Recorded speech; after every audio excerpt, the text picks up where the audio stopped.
کئی دفعہ میں نے دیکھا ہے شریف آدمی مجبور ہوتا ہے، وہ کیا کر سکتا ہے؟ شریف جو ہوا، شر اور شریف ان کا مقابلہ نہیں ہوتا، ایک چیز ہے ہی شر، تو شریف اس کا مقابلہ کیسے کرے گا؟ بلکہ شریف آدمی تو کئی دفعہ ویسے ہی بچتا ہے، کہتا ہے یار مطلب کسی طریقے جان چھڑائیں، یہ شر ہے اور میں باوضو رہنے والا آدمی ہوں، میں گند میں کیسے ہاتھ ڈالوں گا؟ وہ بچتا ہے تو لوگ سمجھتے ہیں ڈرپوک ہے، حالانکہ ڈرپوک اور ہوتا ہے اور شریف اور ہوتا ہے۔ تو شرافت کو لوگ بزدلی جانتے ہیں۔ نبی پاک صلی اللہ علیہ وسلم کے صحابی حضرت سعید بن زید رضی اللہ تعالی اور عشرہ مبشرہ صحابی حضرت عمر کے بہنوئی ہیں، اور یہ حوالہ میں آپ کو مسلم شریف سے عرض کر رہا ہوں۔ حضرت سعید بن زید رضی اللہ تعالیٰ عنہ وہ خوبصورت آدمی ہیں جنہیں دنیا میں چلتے پھرتے میرے نبی پاک نے جنت کی بشارت عطا فرمائی۔ بندے کا قد کاٹ دیکھیں کہ جنتی بندہ، یعنی اتنا اعتماد حضور نے کیا کہ فرمایا اس کے بعد والے آخری دم تک کے اعمال پر بھی میں جانتا ہوں یہ جنتیوں والے کام کرے گا۔ اتنا بڑا آدمی، لیکن ایک عورت نے آ کے جھگڑا شروع کر دیا، اروا اس عورت کا نام تھا۔ اسے آ کے حضرت سعید بن زید سے جھگڑا شروع کیا کہ یہ جو مکان ہے نا آپ کا، اس میں اتنی جگہ میری ہے، مجھے آپ بتائیں ایک شریف آدمی سے عورت جھگڑا کرے تو بندہ جواب میں کچھ کر سکتا ہے؟ آپ شریفوں کی مجبوریاں تو سمجھیں کتنی زیادہ ہیں۔ بھئی ایک عورت آ گئی، اس نے دعویٰ کر دیا، بلا وجہ انسان کٹہرے میں کھڑا ہو جاتا ہے۔ یہاں کو بندہ آگے کہہ دیتا، کہتا جی میں نے 20 لاکھ روپیہ لینا ہے، تو شریف آدمی ادھر کیا کرے گا؟ وہ تو مفت میں، اور دائیں بائیں بیٹھے لوگ ویسے ہی پریشان ہو جائیں گے کہ پتہ نہیں کوئی بات ہوتی ہے تو کوئی آتا ہے نا۔ اس نے کہہ دیا کہ مکان میں میرا حصہ ہے، اور کہہ کسے دیا؟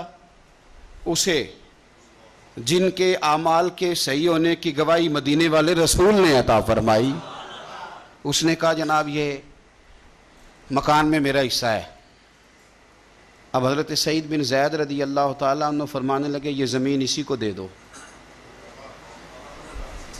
ختم ہو گئی بات۔ شریف آدمی کیسے جھگڑا کرے؟ اب میں آپ کو ایک بات بتاؤں، اگر اس طرح بھی بندہ کر دے تو باتیں پھر بھی ہوتی ہیں۔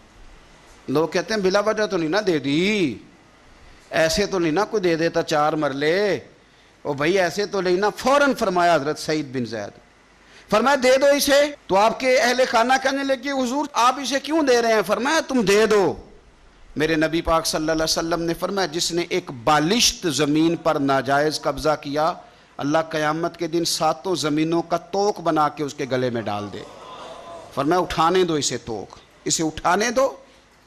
اور ایک حدیث میں فرمایا 7 زمینوں میں دھنسا دے گا اللہ اسے اٹھانے دو، دے دو۔ لیکن تکلیف تو ہوتی ہے نا، کہاں سے اتنا حوصلہ بندہ کرے؟ دل تو ٹوٹ جاتا ہے نا کہ یار میرے اوپر اس طرح الزام لگانا، اور اس طرح کسی شخص کے بارے میں، وہ بندہ جس نے زندگی تقوی میں گزار دی، اس پر اتنا گھنونا الزام لگا دینا۔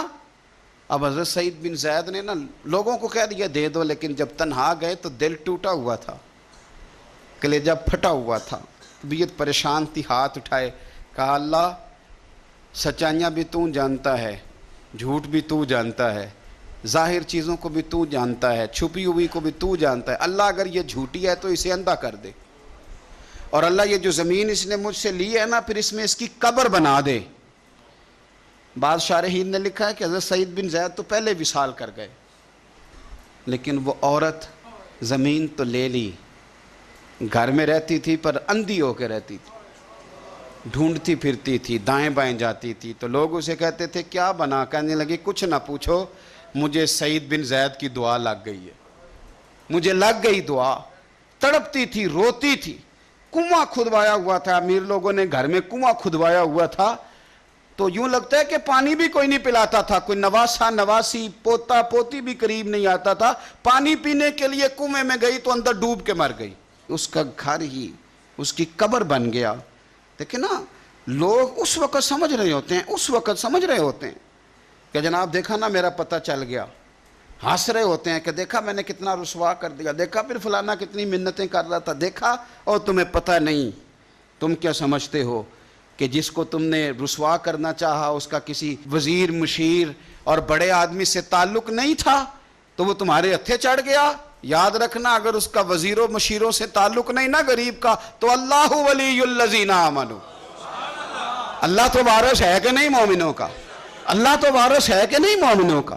نبی پاک تو والی ہیں کہ نہیں اپنی امت کے؟ اور وارث شاہ مان کری نہ وارثہ دا، رب بے وارثہ کر کے مار دائی۔ تو ہم جب چل رہے ہوتے ہیں نا تو پھر تو ہماری قد کاٹ کا کون مقابلہ کرے، اور جب ہم چڑھ جائیں ہوا کے گھوڑے تو پھر کون ہمارا رخ پھیرے۔ لیکن یاد رکھنا ایک عدل کرنے والی ذات ہے، جب لگامیں کھینچتی ہے تو پھر لوگوں کو کوئی چارہ، اپنی زندگی کے اندر کبھی بھی کوئی کام ایسا نہ کریں، کبھی بھی۔